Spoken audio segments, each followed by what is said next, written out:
Good morning, children. Today we'll start with The Merchant of Venice, the play written by William Shakespeare. So, I had told earlier that you have to read, okay? Read the introduction about Shakespeare, his works, his family, his career. Everything is given in the introduction. Okay, so I'll put it in a nutshell.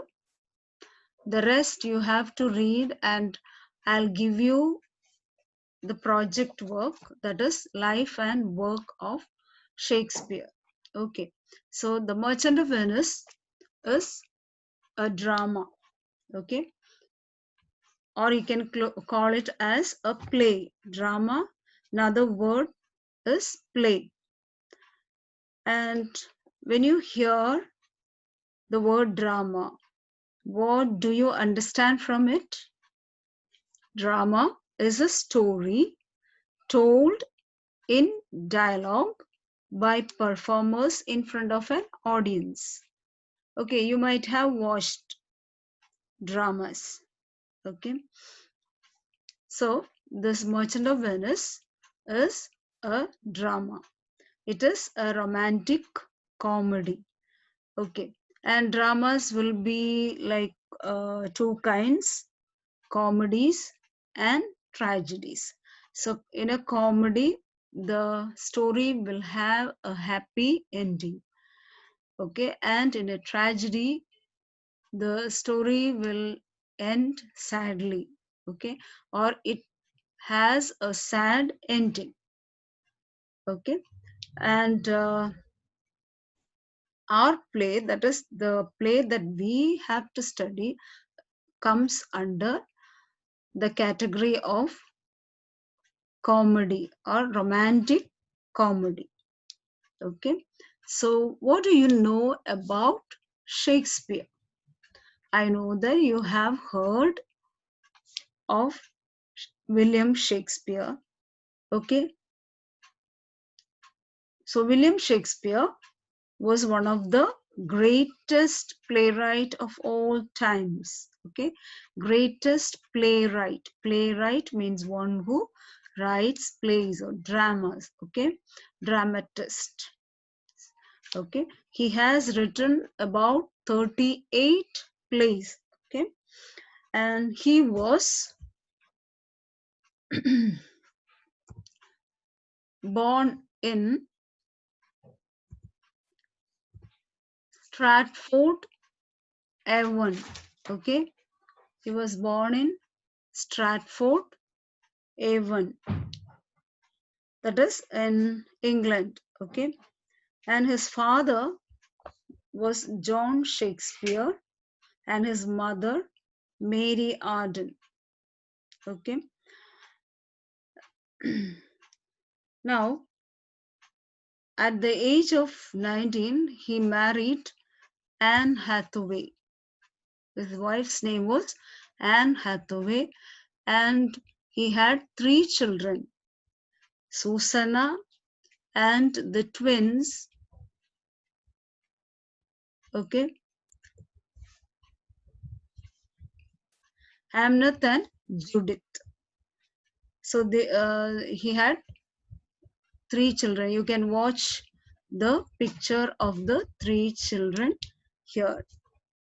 Okay, now what do you know about Shakespeare's education? Okay, so he had the basic grammar school education. That means up to the age of 14. So in olden times, if a student has to go to the university, he has to be sponsored by someone. So since Shakespeare did not have anyone to fund for him, he was not able to go to the university for higher studies. Okay, so he had only education till the age of 14. And then he learned a little Latin and Greek. Okay. Now, about his career. Okay. First, he acted. Okay, in the Chamberlain Theatre. He was also an actor. Later on, he owned the theater called the Globe Theatre. Okay, so he was the proprietor of this Globe Theatre. You can watch that in this. Okay, so he was also an actor. He was an actor, a playwright, and a poet. And about his works, he has written like tragedies, comedies, historical plays. Okay, so and that means in different periods. Okay, so the the comedies that he has written are The Merchant of Venice, A Midsummer Night's Dream, As You Like It, The Winter's Tale, The Tempest, Twelfth Night. Okay, and some of the um, well-known tragedies: Romeo and Juliet, Macbeth, Hamlet, King Lear, and Othello.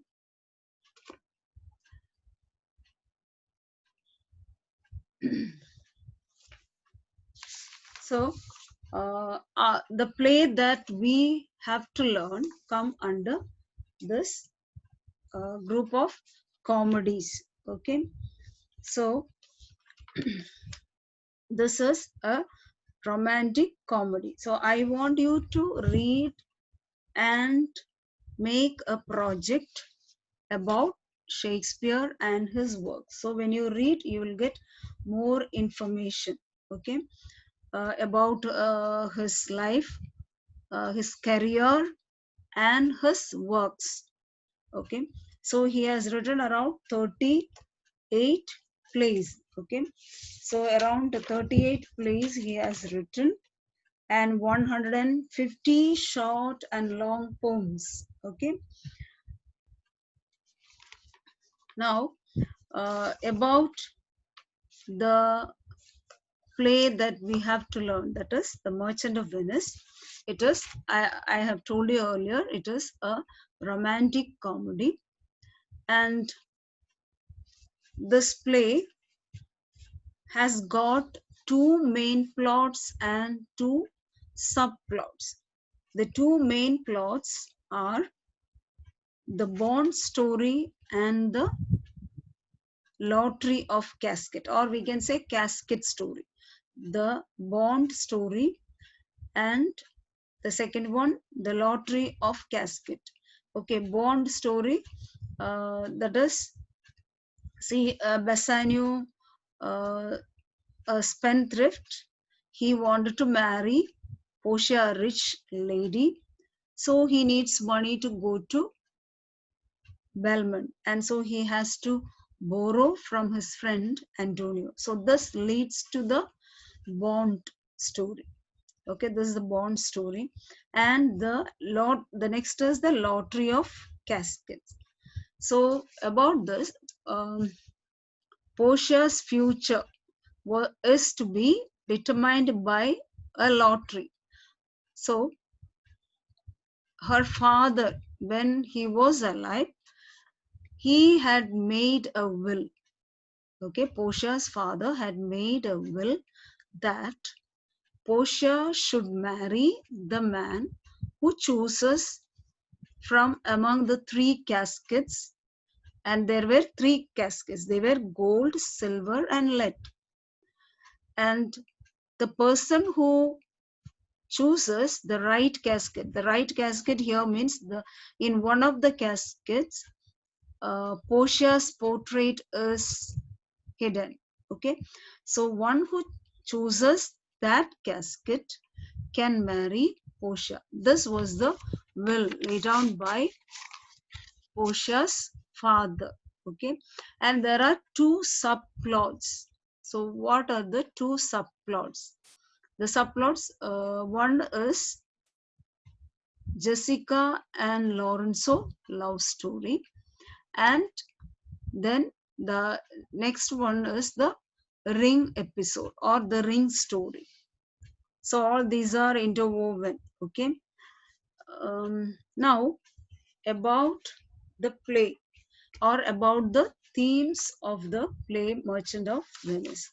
Okay, um, there are about 5 themes. Okay, the first one is friendship and loyalty. You can find the friendship, okay, the sincere friendship between Antonio and Bassanio, and how he was loyal or how they were loyal to each other. The second theme is love. Third, love of wealth. Okay, you can find Shylock, okay, trying to amass wealth as much as he wants. Okay,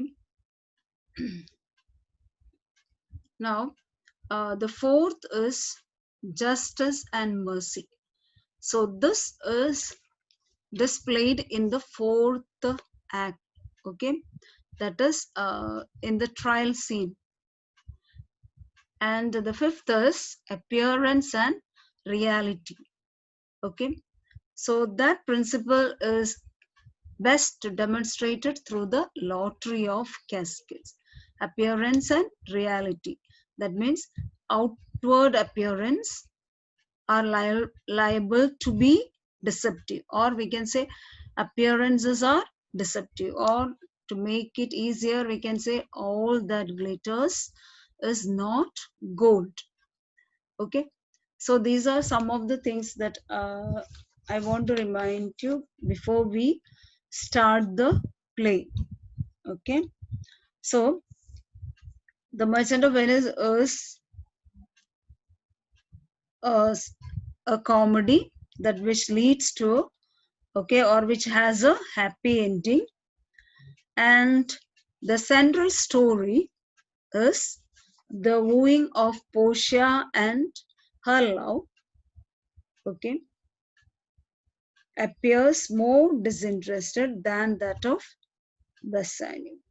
Okay, but there is also the love of Antonio for Bassanio. Okay,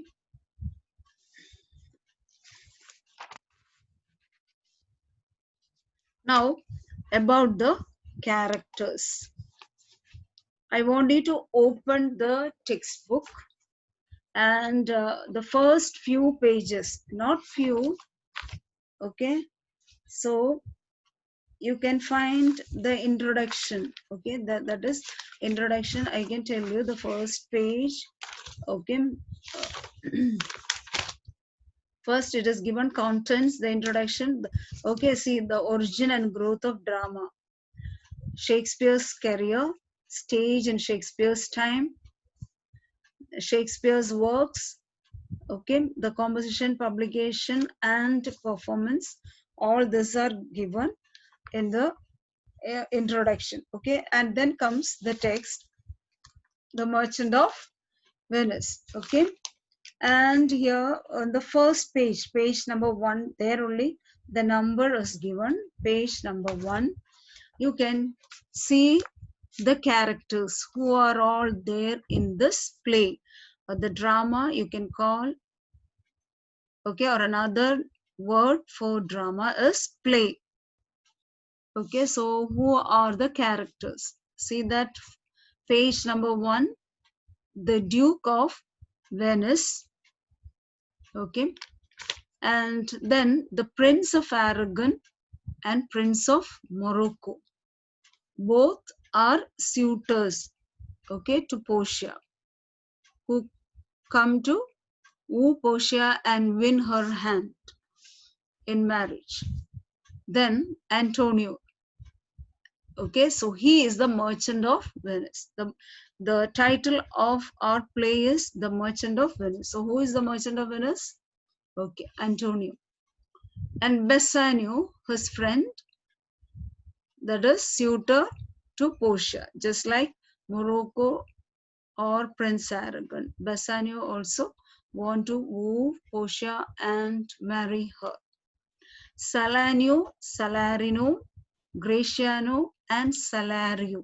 These are the friends of both Antonio and Bassanio. Okay.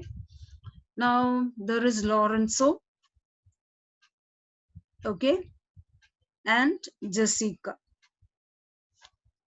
And then Shylock, he is a rich Jew. Then Tubal is also a Jew and he is Shylock's friend. Lancelot Gobbo, he's the clown in the play and he's also the servant to Shylock. Old Gobbo, and he is the father of Lancelot Gobbo. Then Leonardo, that is servant to Bassanio. Now there are Stefano and Balthasar, servants of Portia. Then who is Portia after all? Portia is a rich heiress. Okay, she is a rich lady who has inherited a lot of wealth from her father. Okay, then Nerissa, her waiting maid. Jessica, that is the daughter of Shylock. And then there are some characters like Magnificos of Venice. Okay, Magnificos means the people who hold high rank in society or high position in society. That's what Magnificos. Okay. And then officers of court of justice. And then jailer, then servants to Portia and other attendants. Okay, so the drama takes place in Venice and in Belmont. Okay, so now before we start, okay, see, have you heard the name of the city Venice? So city located in northeastern Italy, and it is sited on a group of 180 small islands separated by canals and linked by bridges. Okay, so according to Shakespeare, Venice is completely a commercial world. Okay, so see the textbook. Okay, page number 2, 3. Okay, third page. So that's where you find the text. Okay, now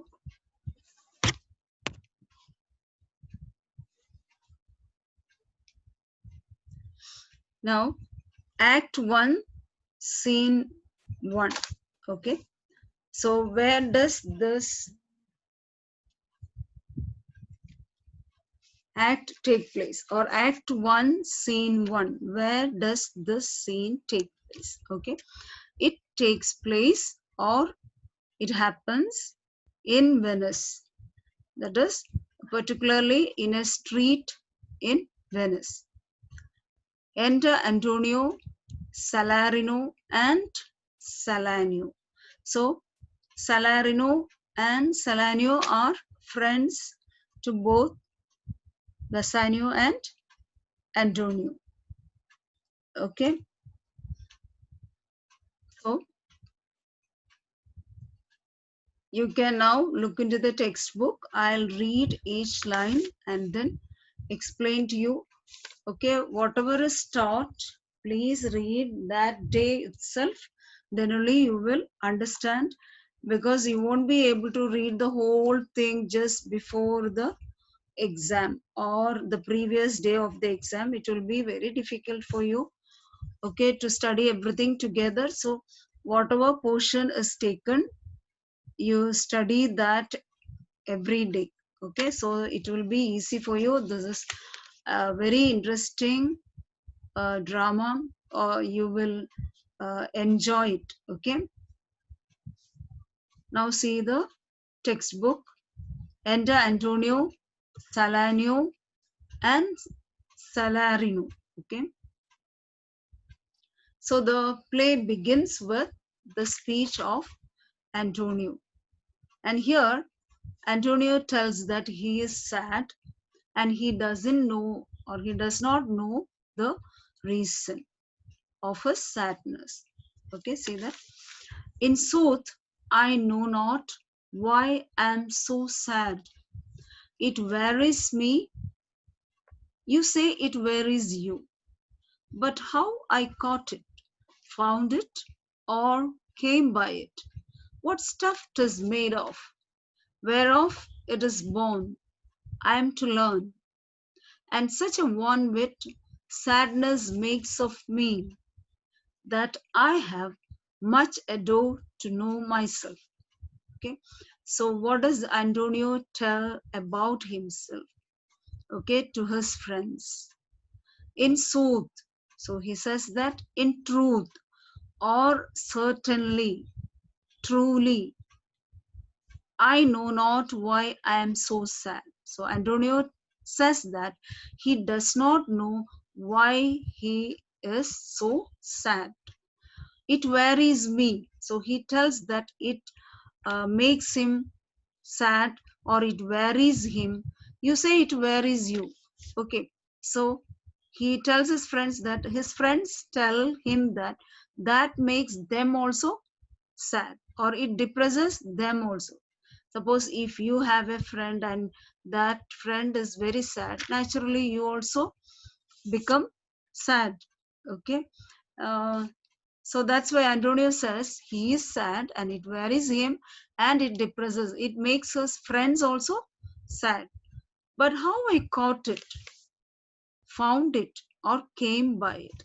So he says that he does not know where he got this sadness from, where he picked it up, or where he found it, or came by it, and where he acquired this sadness from, or where he obtained it from. What stuff it is made of, whereof it is born. So then again he says that he has to find out, okay, how it is made of, okay, what stuff it is made of, what it consists of, and of what parents, it is born. I am to learn, I should know, or I should discover, or the Antonio says that he should understand, or he should discover all these things. And such a one which sadness makes of me. So what has sadness made him? This sadness had made him a want wit. So what did you understand from a want wit? If he is always sad, how, what happens? Yes, he, or this sadness has made him a dull person, okay, a dull fellow, that I have much ado to know myself. And this sadness had made him a dull person, and it gives him much ado. Ado means trouble to know himself. Okay, so it is in the play when we read it, it is in the direct speech. So we have to say in our own sentence, making it in third person. Okay, that's the way you have to learn. So what does Antonio tell about himself? What does Antonio tell about himself? So Antonio says that, okay, or Antonio tells his friends that he is very sad and it worries him, and it also makes his friends sad or depresses his friends, and he does not know where he picked this sadness from and or where he obtained it from. Okay, and the sadness has made him a dull person, and so he has a lot of trouble. Ado means trouble in understanding himself. So this is what he tells about himself to his friends. Now, what does Salario reply? Hearing this, one of his friends, that is Salarino, replies, "Your mind is tossing on the ocean.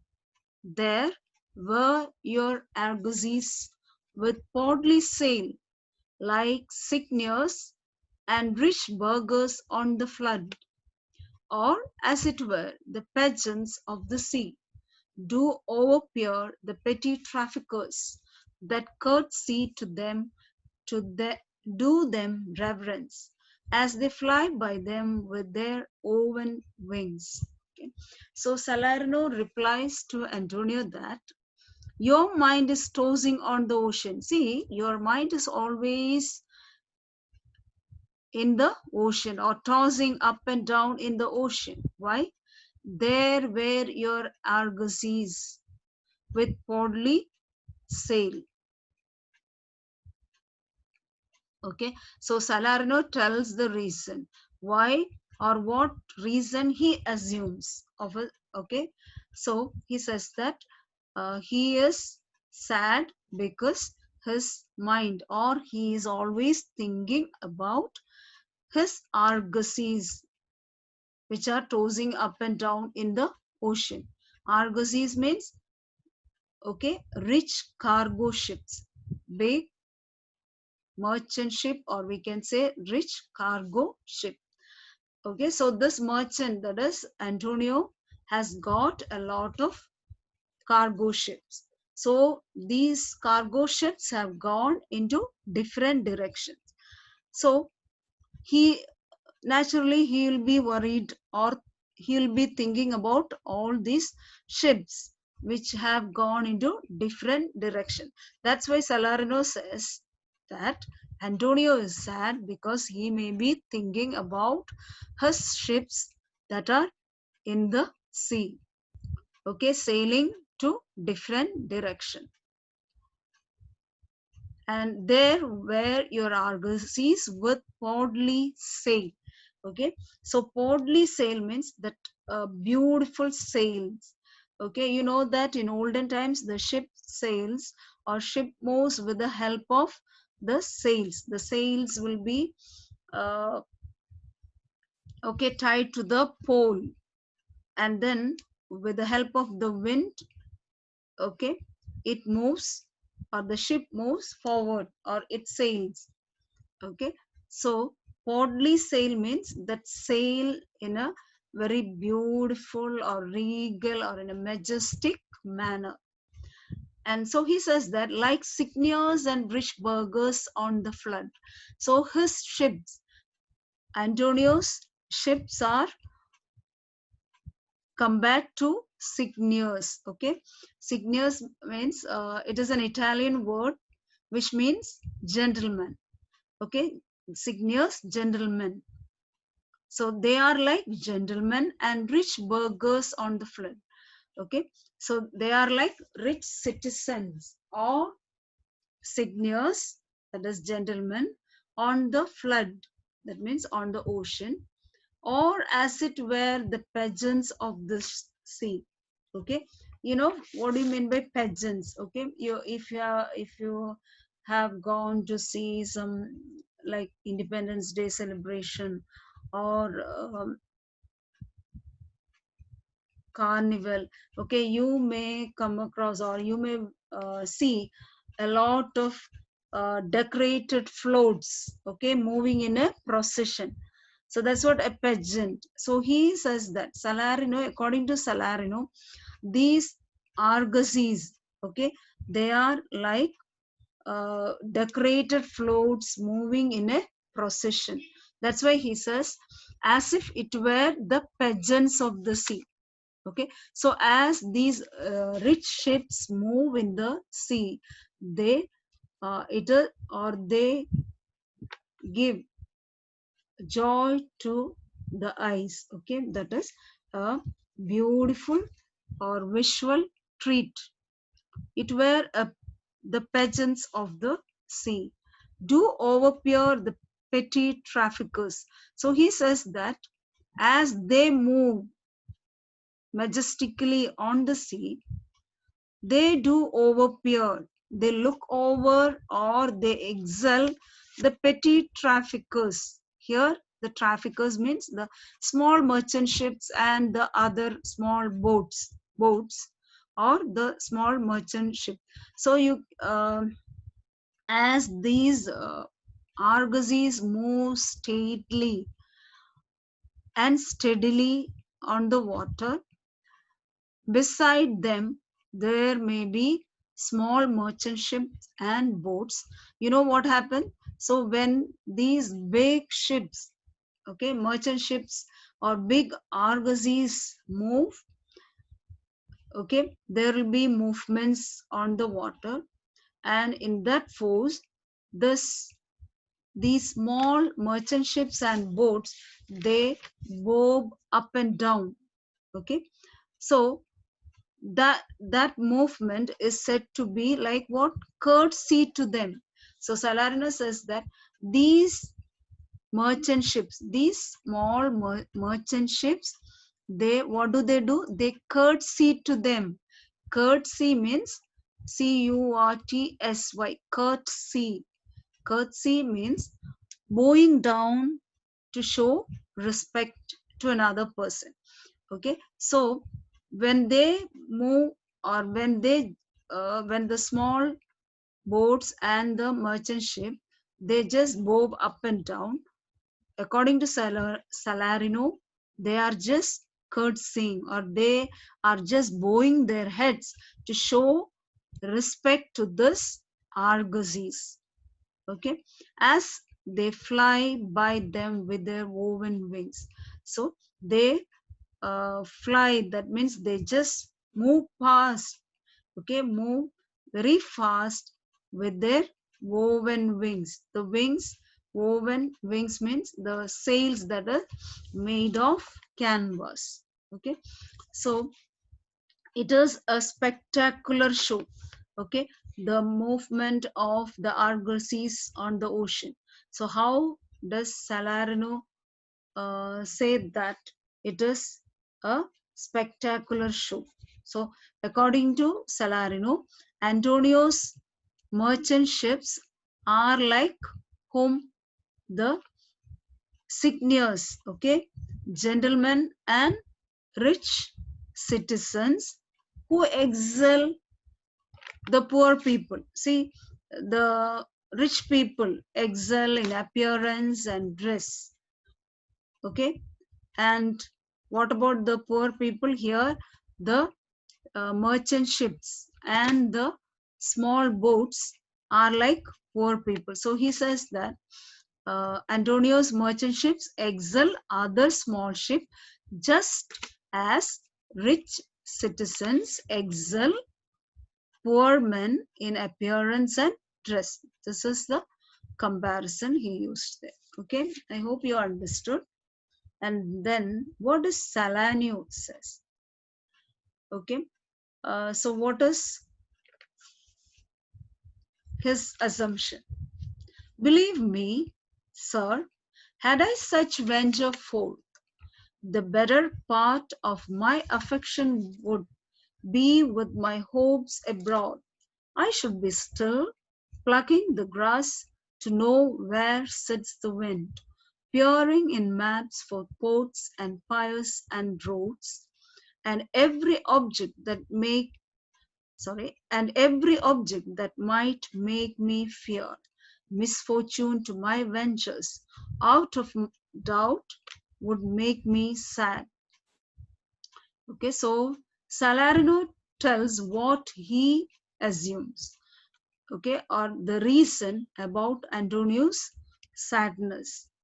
Believe me, sir, okay, had I such venture forth. So Salanio says, if he had been in Antonio's place, that means if Salanio also had business enterprises like Antonio, the better part of my affection would be with my hopes abroad. Surely his mind would always be filled with his business venture, or he will be always thinking about his ships. Okay, so the better part of my affection would be with my hopes abroad. So Antonio's ships have gone to different direction. So if Salanio had been in the place of Antonio, that means if he had business enterprises like this, surely he would have, or he would also think about them always. And I should be still plucking the grass. So he says that he would be doing like this. What he would do? I should be still plucking the grass, you know, as a person from a countryside. Okay, so he will pluck a blade of grass and then he will put it in the air to know where sits the wind. Why does he put that blade of grass in the air? He wants to know where or in which direction is the wind blowing. Okay, so according to the uh, blade of grass falls, in which direction it falls. Okay, so he will come to know that in which direction is the wind blowing, so that he will come to know about the wind, whether the wind is favorable for his ships or not.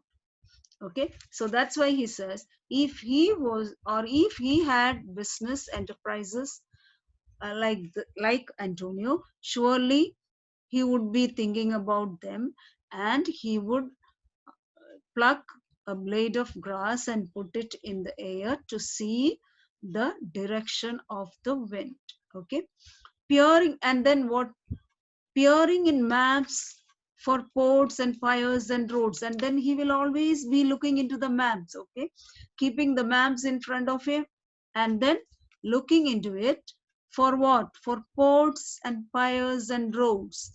Okay, so these are the safe places for the ships. Okay, so where, okay, are my ships near to the ports?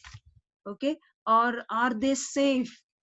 Are they coming safely to the ports or to the harbor? Okay, piers. Okay, piers, that is a long platform built at the coast. Okay, uh, that stick out into the sea. Okay, and roads here simply means harbor. Okay, so he will be looking into the maps for the safe places for his ships, and every object that makes me fear misfortune to my ventures, out of doubt would make me sad. So he says that, and every object, okay, so everything that makes, or that makes him fear about his misfortune, or about the misfortune to his business, will make him sad. Out of doubt, no doubt, it will make him sad. Okay, that's what Salanio says. So Salanio also comes to the conclusion that Antonio is sad because he is thinking about his business ventures. That means all his ships have gone into different direction. So naturally he is thinking about them, whether they are coming to the port safely. So you know that in the sea there are many dangers. Okay, pirates are there, the pirates loot the ships, and there are other dangers like storms, then sandbanks. Okay, these can wreck a ship. Sandbanks, rocks, then the storm, all these can wreck a ship. So that's why he says, maybe thinking about all these things, Antonio may be sad. Okay, children, I want you to read thoroughly, and I will ask you questions in the next class. Okay, so in the next class I may take 1 or 2 pages again, and then I'll give you the notes. I hope you have all bought the workbook. Okay, you should have the workbook, then only I can give you the notes. Okay, please read. Okay, let me ask a question before I close. Okay, so what reason does Salarino give as the probable cause of Antonio's melancholy? So Antonio is melancholic, that means sad. Okay, so what reason does Salarino give? Okay, so on hearing Antonio's explanation, Salarino tells that, okay, or he guesses that Antonio is sad because he's worried about his merchant ships that have gone to different direction. Okay, and then can you explain the scene on the ocean described by Salarino? Okay, that is Antonio's ship moving in the sea. How does Salarino explain it? Okay, so Salarino, just listen carefully. Salarino says that Antonio's rich cargo ship with their majestic sails move in the sea, present a great or grand spectacle. They excel the small ships in the same way as noble men of status and other rich citizens, okay, are or look superior to the poor people or the humble people. Okay, so the smaller ship bob up and down under the influence of the waves, and so appeared to show respect to Antonio's ships. Okay, this is what Salarino explains about the scene. Okay, now okay, we know that the play begins with an atmosphere of melancholy, that means sadness. Melancholy means sadness. Okay, so Antonio does not know the reason, okay, of his sadness. So we can say that he is sad without any specific reason.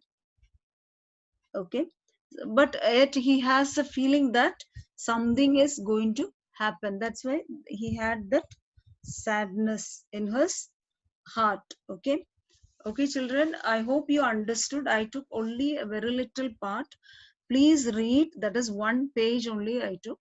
Please read thoroughly and understand, and read the meaning also. Okay, on the left side the meaning is given, that is in simple English. In prose it is given, so go through it.